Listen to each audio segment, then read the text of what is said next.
Hey guys, कैसे हैं आप सब लोग। तो जैसे कि आप सबको पता था कि अब हमारा अकाउंटेंसी का एक ही टॉपिक रह गया है। हमारा लास्ट टॉपिक है, क्या है वो, पब्लिक फाइनेंशियल मैनेजमेंट सिस्टम। तो आज हम ये कवर करेंगे जो एक ही वीडियो में कवर अप हो जाएगा। मैं आपको इसके की पॉइंट्स एंड में प्रोवाइड कर दिए हैं। तो ये टॉपिक इतना इम्पोर्टेंट नहीं है, तो इस पर इतना फोकस नहीं करना। इसका मटेरियल भी आपको ना किसी बुक में मिलेगा, ना कि आपको ऑनलाइन मिलेगा। जो जो मुझे इसके बारे में पता था वो मैंने आपको बता दिया। ठीक है, इस पर इतना फोकस करने की ज़रूरत नहीं है। ये एक तरह का सिर्फ एक स्कीम है। आपको पता ही है, आप सब बड़े इंटेलिजेंट हो, जानते हो कि गवर्नमेंट कितनी स्कीम्स निकालती रहती है और सभी को टोपी बनाती रहती है। तो ये भी उसी की तरह है। ठीक है, तो चलो पढ़ते हैं, है क्या। और जिन्होंने अभी तक हमारी वीडियोस अकाउंटेंसी की सीरीज़ अभी तक नहीं देखी, ऊपर आई बटन को क्लिक करके उधर आपको मिल जाएगी, हमें प्रॉपर आपकी प्लेलिस्ट मिल जाएगी आपको अकाउंटेंसी की। तो चलो स्टार्ट करते हैं। पब्लिक फाइनेंशियल मैनेजमेंट सिस्टम, ठीक है, PFMS, ये जो आपका लास्ट टॉपिक था। जैसे कि आपको नाम ही बता रहा है, पब्लिक का मतलब क्या है, हम आम इंसान। ठीक है, फाइनेंशियल का मतलब क्या हो गया, पैसे से रिलेटेड, मनी लिख देता हूँ मैं। और मैनेजमेंट का मतलब क्या होता है, मैनेज करना, मतलब उससे उसका भरपूर इस्तेमाल करना, अच्छे तरीके से उसे मैनेज कर कर इस्तेमाल करना, वो होता है मैनेजमेंट। और सिस्टम का आपको पता ही है, ये चार वर्ड से ये बना है। इन चारों वर्ड का अगर हम मिक्सअप कर दे तो क्या कहता है, जो आपके पब्लिक का पैसा है, जो एक आम इंसान का पैसा है, ठीक है, उसे आपने मैनेज करना है। उस मैनेजमेंट सिस्टम को आप क्या बोलोगे, पब्लिक फाइनेंशियल मैनेजमेंट सिस्टम। अब आगे हम पढ़ेंगे कि ये एक एक तरह का आप इसे कह सकते हो, ये एक तरह की गवर्नमेंट की स्कीम है। जैसे गवर्नमेंट निकालती रहती है, कितनी स्कीम्स निकालती है, जनधन योजना, कितनी योजनाएं निकाली, तो ये भी उसी की तरह उसी का एक पार्ट है।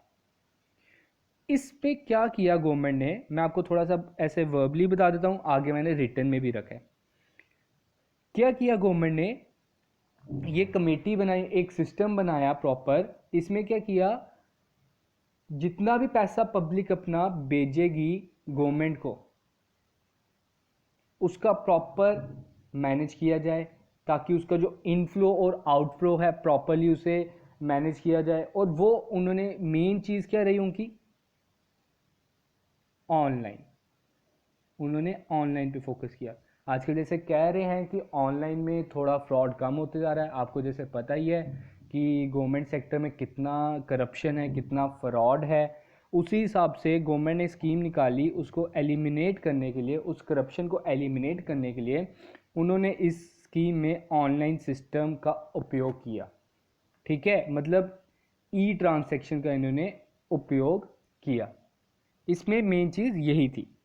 चलो अब हम पढ़ते हैं कि स्टार्ट कब हुई, कहाँ सबसे पहले स्टार्ट हुई, कौन सी स्कीम के अंडर इसका नाम पहले स्टार्ट हुआ। चलो स्टार्ट करते हैं। पहले आपका मैंने लिख दिया है व्हाट इज़ PFMS। पढ़ लेते हैं एक बार क्या लिखा है मैंने। PFMS is a central plan scheme monitoring system. वो एक तरह का मॉनिटर करने का सिस्टम है। मॉनिटर आप जानते हो कि ध्यान देना, देख रेख करने वाला। ठीक है, सिक्योरिटी गार्ड बोल सकते हो आप एक तरह का इसे। ऑफ डिपार्टमेंट ऑफ एक्सपेंडिचर, कौन से डिपार्टमेंट का, एक्सपेंडिचर, जो बिजनेस, जो एक तरह की गवर्नमेंट प्लान्स बनाती है ना। जैसे अभी गवर्नमेंट ने प्लान बनाए हैं 20 लाख करोड़ का रिसेंटली, है ना।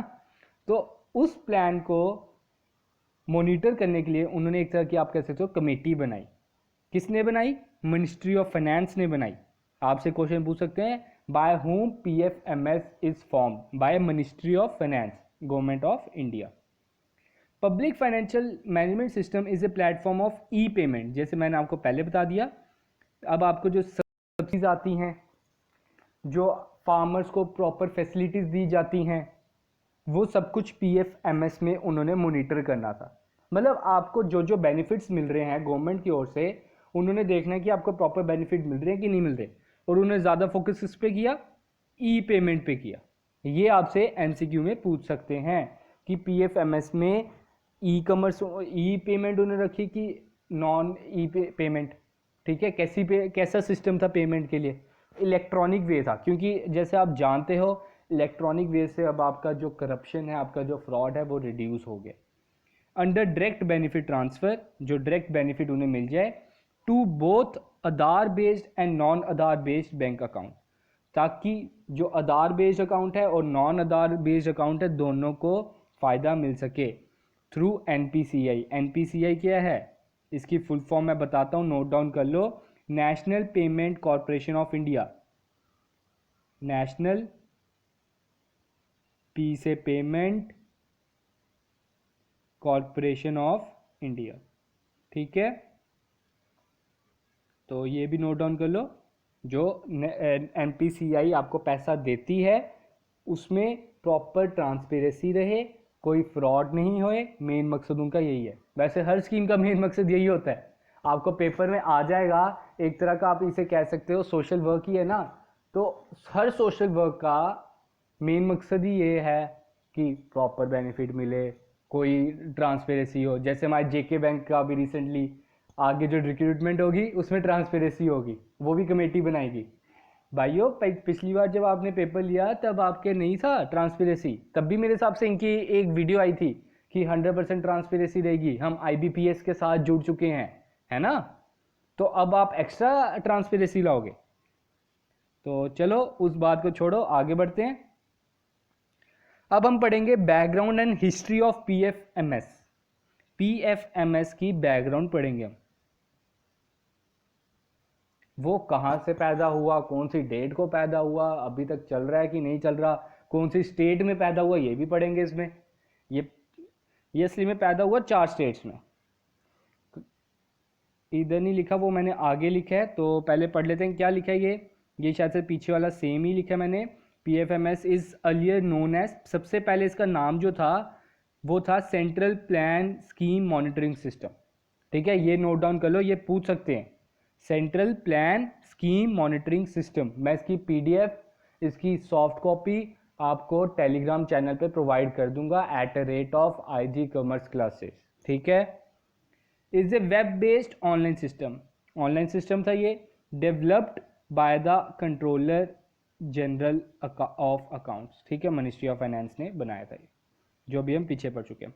अब ये बना कब, was initially started during 2009, date of birth है इसकी 2009 की, ठीक है, 11 साल का हो गया आज। As central sector scheme of planning commission with the objective of tracking fund, उनका मेन ऑब्जेक्टिव क्या था, फंड्स को ट्रैक करना कि जो गवर्नमेंट प्लान स्कीम्स जो गवर्नमेंट की हैं कि वो प्रॉपर उसमें पैसा जा रहा है। अगर गवर्नमेंट का प्लान स्कीम में क्या क्या आ जाता है, कंस्ट्रक्शन पर्पसेस, जो गवर्नमेंट की प्लान 5 साल की जो प्लानिंग होती है कि इतने ब्रिजेस बनाने हैं, इतने डैम्स बनाने हैं, इतनी रोड्स बनानी है, कि उधर जो आपकी फंडिंग का फ्लो है, उधर जो फंड्स को उधर आपने ट्रैक करना है प्रॉपर, कि प्रॉपर उधर फंडिंग ऑफ फ्लो प्रॉपर हो रही है कि नहीं हो रही, फ्लो ऑफ फंड, सॉरी, ठीक है। उन्होंने ये चीज़ मेन मकसद थी।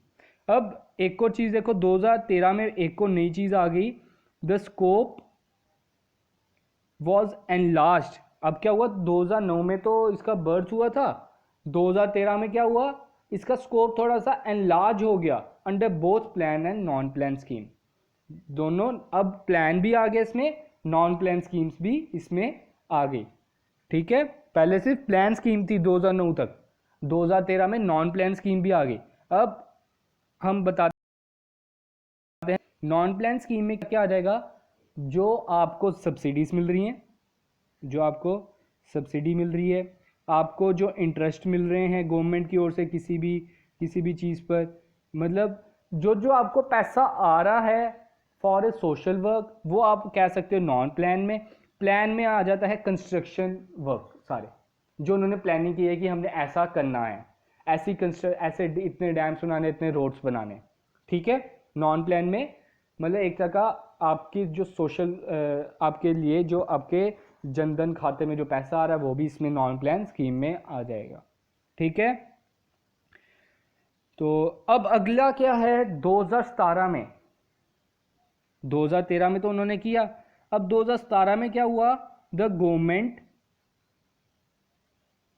Scrap the distinction between plan and non plan expenditure. उन्होंने ये जो प्लान और नॉन प्लान एक्सपेंडिचर में भेदभाव था उसे ख़त्म कर दिया, अब दोनों को एक ही नाम दे दिया।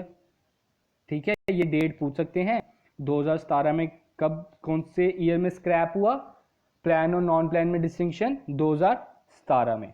अब दोनों एक ही हैं, दोनों प्लान और नॉन प्लान अलग नहीं है, अब एक ही सिस्टम बन चुके हैं। अब आगे बढ़ते हैं प्राइमरी ऑब्जेक्टिव। प्राइमरी ऑब्जेक्टिव जैसे आपको पता ही है, हर स्कीम का क्या प्राइमरी ऑब्जेक्टिव होगा, to facilitate sound public financial management system for the government of India by establishing efficient fund flow system as well as payment cum accounting network, ताकि उनका जो फंड फ्लो है एफिशिएंट हो, जो नहीं होता होना चाहिए वो कमेटीज तो बना देते हैं लेकिन आज तक कभी नहीं हुआ। At present the ambit of PFMS coverage include central sector, वो सेंट्रल सेक्टर को भी कवर करता है और सेंट्रली स्पॉन्सर्ड स्कीम्स को भी कवर करता है, as well as other expenditure including finance commission grants, जिसमें जो फाइनेंस जहाँ जहाँ आपका मतलब फाइनेंस गवर्नमेंट ने जो स्कीम्स निकाली हैं उसको मॉनिटर करना PFMS का काम है। PFMS provides various stakeholders with real time reliable and meaningful management. उन्होंने बोला रिलायबल और मीनिंगफुल मैनेजमेंट देता है। आपको लगता है कि ये रिलायबल देता होगा जैसी गवर्नमेंट की स्कीम्स है तो एक तरह का बस ये लिखने के लिए अच्छा है, ठीक है। तो पेपर में अगर आएगा तो आपने तो रिलायबल ही करना है, नॉन रिलायबल नहीं करना, असली में है नॉन रिलायबल लेकिन हमने मानना उसे रिलायबल है, ठीक है। As part of digital India initiative of GOI, GOI क्या है, गवर्नमेंट ऑफ इंडिया। बड़े से स्टूडेंट सोचने बैठ गए GOI एक और आ गया, एक और स्कीम आ गई, ठीक है, ये गवर्नमेंट ऑफ इंडिया है। PFMS is integrated with the core banking system, integrated. अब क्या हुआ, PFMS कोर बैंकिंग सिस्टम के साथ भी इंटीग्रेटेड होगी। कोर बैंकिंग सिस्टम क्या है, ई-कुबेर, इसे नोट डाउन कर लो। उधर आपको ऐसे भी पूछ सकते हैं कि which is the core banking system, core banking system is e Kuber. तो आगे बढ़ते हैं, ये आपके पास आगे इंपॉर्टेंट पॉइंट्स जो मैंने आपको बताया था, तो इंपॉर्टेंट पॉइंट्स में आप नोट डाउन कर लो। मैंने आपको पहले बोला इसका जन्म हुआ 4 स्टेट में, इसका जन्म कब हुआ, 4 स्टेट में। कौन कौन सी स्टेट में, पहला MP, फिर बिहार, फिर पंजाब, तो मिजोरम, ये 4 स्टेट्स में इसका बर्थ हुआ। आपसे पूछ सकते हैं जब इसका 2008-2009 में इसका बर्थ हुआ तो कौन सी स्टेट में इसे एज ए पायलट, इन्होंने पायलट वर्ड यूज़ किया इधर, एज ए मतलब स्टार्टअप, उन्होंने स्टार्ट कहाँ पे किया, इन 4 स्टेट्स में किया। For flagship of these 4 schemes, उन्होंने ये 4 स्कीम की स्टार्टअप के लिए, ठीक है, ये 4 स्कीम उन्होंने, इसमें सबसे पहले इसमें कौन सी स्कीम स्टार्ट हुई, MGNREGS, इसकी फुल फॉर्म है, लिख लो सभी, Mahatma Gandhi national rural employment guarantee scheme. फिर से मैं रिपीट करता हूँ, MGNREGS की फुल फॉर्म है Mahatma Gandhi national rural employment guarantee scheme. फिर अगला है आपका NRHM, NRHM की फुल फॉर्म ये सभी को पता ही होगी, फिर भी मैं एक बार बता देता हूँ। इसकी फुल फॉर्म है नेशनल रूरल हेल्थ मिशन। क्या फुल फॉर्म है, नेशनल रूरल हेल्थ मिशन, ठीक है। फिर SSA की फुल फॉर्म है सर्वा शिक्षा अभियान, सर्वा शिक्षा अभियान। फिर PMGSY, प्रधानमंत्री ग्राम सड़क योजना, ये 4 स्कीम इन्होंने स्टार्ट की सबसे पहले। MGNREGS की फिर से फुल फॉर्म मैं बोल रहा हूँ, Mahatma Gandhi national rural employment guarantee scheme. NRHM की फुल फॉर्म है national rural health mission. SSA की फुल फॉर्म है सर्व शिक्षा अभियान। और PMGSY की फुल फॉर्म है प्रधानमंत्री ग्राम सड़क योजना। ये चारों आप लिख लो, ये एग्जाम पॉइंट ऑफ व्यू से मोस्ट इंपॉर्टेंट है, ठीक है। तो ये आपसे पूछ सकते हैं कि कौन सी 4 स्टेट में स्टार्ट हुआ, कौन से ईयर में स्टार्ट हुआ, कौन सी स्कीम्स इसने फ्लैगशिप सबसे पहले की, तो ये स्कीम्स यूज। अगला आता है आपका the scheme was included in the 12th part. कौन से पार्ट में इंक्लूडेड की गई, 12th पार्ट में इंक्लूडेड की गई थी ये scheme of planning commission and ministry of finance, जो 2009 का आपका बजट आया था उसके 12th पार्ट में ये थी। अब अगला आता है इन दिसंबर 2013 the union cabinet approve the national roll out of PFMS for all states. अब दिसंबर 2013 में सभी स्टेट्स के लिए ये स्टार्ट हो गया। पहले 2013 तक सिर्फ मध्य प्रदेश, बिहार, पंजाब और मेरे हिसाब से मिज़ोरम था, एक बार चेक कर लेते हैं। तो हाँ, मिज़ोरम, इन 4 के लिए ही स्टार्ट हुआ था।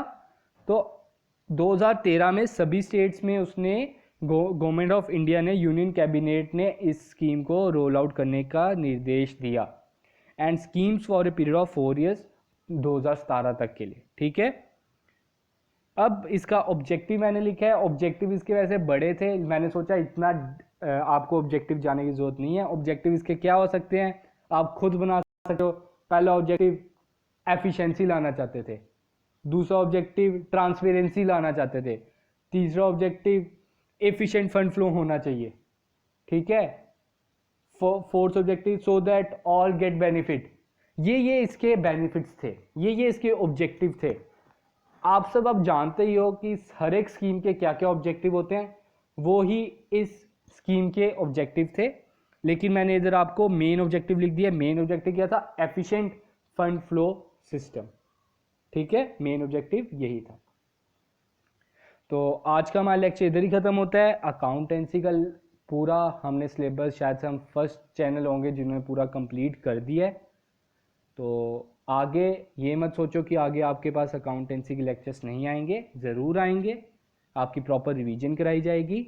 आपको जैसे पता है थर्सडे हमारे डाउट क्लियरिंग सेशन चल रहा है। अब हम करेंगे कि 2-3 दिन में एक डाउट क्लियरिंग सेशन ले आए, मतलब ट्वाइस इन ए वीक। ठीक है, ट्वाइस इन ए वीक हम आपसे मिलते रहेंगे as a accountancy subject. Computer और आपका साइंस तो चलते रहेगा, अभी साइंस भी आपके स्टार्टअप करते हैं हम।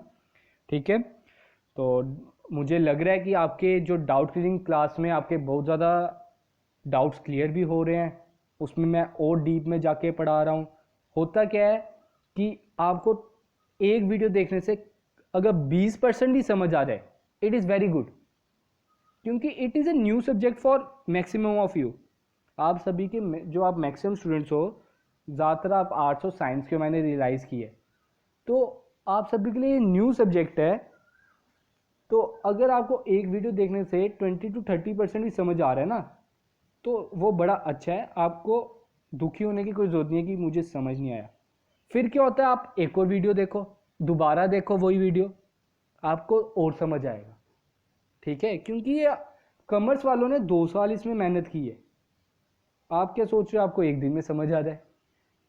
तो don't go so much hectic. आपको इतना हेक्टिक होने की ज़रूरत नहीं है। दिन की एक वीडियो देखो, उसकी प्रॉपर एनालाइज करो, उसको प्रॉपर सर्च करो गूगल पर, उसको बुक में सर्च करो।